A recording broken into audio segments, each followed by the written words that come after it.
Hello guys, in this video I'm going to show you how to add the border to a picture in Adobe Photoshop. The first thing you need to do is enter the app. Once you are done with that and you are in the home page, you can just press on a picture.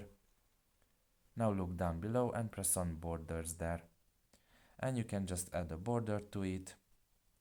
You can select a category and add the border to it, like this one for example. And after that, go back and press on save in order to save the picture with the border, and you can share it now if you want to. So that's pretty much it really. I hope this video was helpful to you. Thank you for listening and see you next time. Bye bye.